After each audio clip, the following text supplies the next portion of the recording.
Assalamualaikum warahmatullahi wabarakatuh. Alhamdulillahirabbil alamin. Wassalatu wassalamu ala asrofil anbiya'i wal mursalin wa ala alihi wa sahbihi ajmain. Puji beserta syukur kita ucapkan kepada Allah Subhanahu wa taala. Berkat rahmat dan karunia-Nya kita bisa melaksanakan kuliah perencanaan pendidikan hari ini.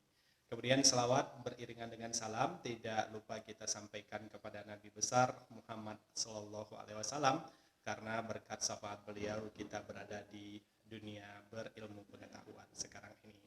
Bapak, Ibu, dan dosen pembimbing, perkenalkan kami dari kelompok 1 akan membahas tentang makalah kita yang berjudul Perencanaan Pendidikan dengan subtema Perencanaan Kurikulum. Pada kesempatan hari ini, sebelum disampaikan materi, alangkah baiknya kami sampaikan anggota kelompok 1 dulu. Yang pertama saya sebagai moderator, Dedi Hendris, kemudian sebagai penyaji Ibu Lisa Laswardi, berikut ada Ibu Yusra Devawati dan Ibu Sofia Majid. Nah, untuk itu selamat menyaksikan kuliah kita hari ini tentang perencanaan kurikulum. Baiklah, kita akan membahas tentang perencanaan kurikulum. Yang pertama, pendahuluan. A. Latar belakang. Berdasarkan Undang-Undang Nomor 2 Tahun 1989 tentang Tujuan Sistem Pendidikan Nasional dan Undang-Undang Nomor 20 Tahun 2003 tentang Sistem Pendidikan Nasional, dinyatakan bahwa kurikulum sebagai pedoman penyelenggaraan kegiatan pembelajaran untuk mencapai tujuan pendidikan. B. Rumusan masalah. Yang pertama, apa pengertian perencanaan kurikulum? 2. Apa saja karakteristik dalam perencanaan kurikulum? 3. Apa saja azas-azas yang digunakan dalam perencanaan kurikulum? 4. Apa peran kurikulum? 5. Bagaimana tahap-tahap dalam perencanaan kurikulum? C. Tujuan penulisan. 1. Untuk mengetahui pengertian perencanaan kurikulum. 2. Untuk mengetahui karakteristik dalam perencanaan kurikulum. 3. Untuk mengetahui azas-azas dalam perencanaan kurikulum. 4. Untuk mengetahui peran kurikulum. 5. Untuk mengetahui tahap-tahap dalam perencanaan kurikulum. Pembahasan. A. Pengertian perencanaan kurikulum. Sebagaimana kita pahami sebelumnya, perencanaan merupakan pengorganisasian, pengarahan, dan pengawasan dalam suatu kegiatan. Sementara kurikulum berdasarkan Undang-Undang Nomor 20 Tahun 2003 dan menurut Romine dalam Umar Hamalik, kurikulum adalah seperangkat rencana dan pengaturan yang disusun untuk melancarkan proses belajar mengajar baik di dalam kelas maupun di luar kelas untuk mencapai tujuan yang telah ditetapkan.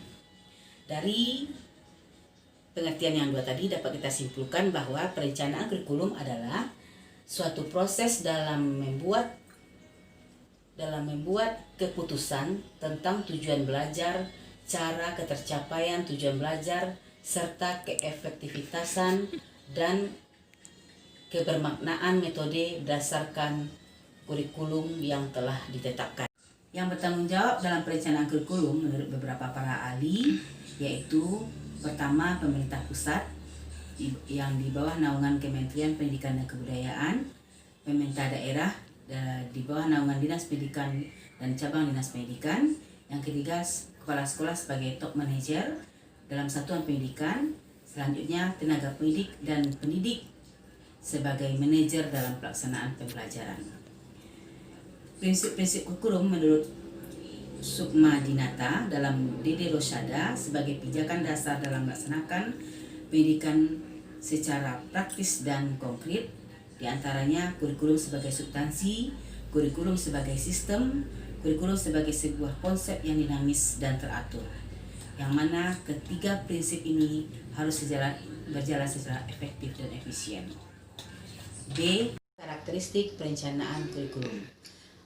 Ada 7 karakteristik perencanaan kurikulum. Yang pertama, perencanaan kurikulum harus berdasarkan konsep yang jelas. Yang kedua, perencanaan kurikulum harus dibuat dalam kerangka yang komprehensif. Yang keempat, tujuan-tujuan pendidikan harus meliputi rentang yang luas akan kebutuhan dan minat yang berkenaan dengan individu dan masyarakat. Selanjutnya, yang kelima, rumusan berbagai tujuan pendekatan harus diperjelas. 5. Rumusan berbagai tujuan pendekatan harus diperjelas dengan ilustrasi yang konkret. Yang keenam, evaluasi secara kontinu terhadap semua aspek pembuatan keputusan kurikulum. 7. Adanya respon dan refleksi dari semua pihak. Dengan prinsip-prinsip ini, kita akan bisa membuat perencanaan yang lebih baik dan menuju sasaran yang diharapkan sesuai dengan tujuan pendidikan. Ibaratnya membangun gedung yang tinggi, dibutuhkan fondasi yang kuat sebagai dasarnya. Jika fondasinya tidak kuat, ada kemungkinan gedung tiba-tiba mengalami keruntuhan. Begitu juga dengan penyusunan kurikulum. Dalam penyusunan kurikulum ada azas dan landasan hukum yang kuat yang mendasarinya. Adapun azas-azas dalam penyusunan kurikulum adalah: yang pertama, berorientasi kepada tujuan. Tujuan yang dimaksud di sini adalah tujuan pendidikan nasional yang nantinya diturunkan menjadi tujuan pendidikan institusional. Asas yang lainnya adalah relevan, efektif, dan efisien dalam pemanfaatan sumber daya alam, sumber daya manusia, dan sarana prasarana pendukung pendidikan. Asas yang lainnya adalah fleksibilitas. Kurikulum harus mampu beradaptasi dengan keadaan lokal saat itu. Hal ini bisa kita lihat ketika pandemi corona merebak, maka pembelajaran yang semula sudah ditetapkan secara tatap muka, hari ini bisa dilaksanakan secara daring, secara luring, atau kombinasi keduanya. Kurikulum juga berasaskan kepada kontinuitas, berkesinambungan, terpadu, dan bermutu. Jika kedelapan azas ini sudah mendasari penyusunan kurikulum, maka kurikulum dapat berperan sangat penting dalam dunia pendidikan, di mana peran kurikulum adalah: pertama, kurikulum berperan penting dalam pendidikan dan pembentukan karakter anak bangsa.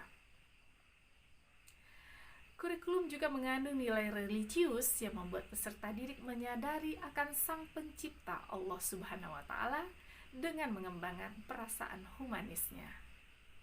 Kurikulum berperan penting sebagai kunci keberhasilan pendidikan nasional.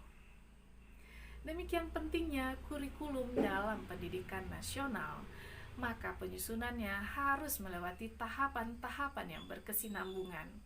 Adapun tahapan dalam penyusunan kurikulum adalah: yang pertama, perumusan tujuan institusional. Tujuan institusional ini akan berbeda sesuai dengan tingkat dasar, tingkat menengah, atau pendidikan tinggi. Dan juga akan ada perbedaannya untuk sekolah umum, sekolah kejuruan, dan madrasah. Jika perumusan tujuan ini sudah mantap, harus diikuti dengan pengembangan bidang studi. Setiap bidang studi mempunyai karakter-karakter yang berbeda, maka disitulah peran para pendidik untuk mengembangkan bidang studi masing-masing dalam mencapai tujuan pendidikan nasional. Yang ketiga, pengembangan program pengajaran di kelas. Bapak dan Ibu guru, disinilah peran penting kita. Karena pengembangan program pengajaran di kelas dimulai dengan tujuan pembelajaran, penentuan alat dan media pendukung, penentuan metode pembelajaran, penilaian, dan evaluasi. Jika ketiga tahapan ini sudah berkesinambungan, maka akan sangat memudahkan dalam penyusunan kurikulum.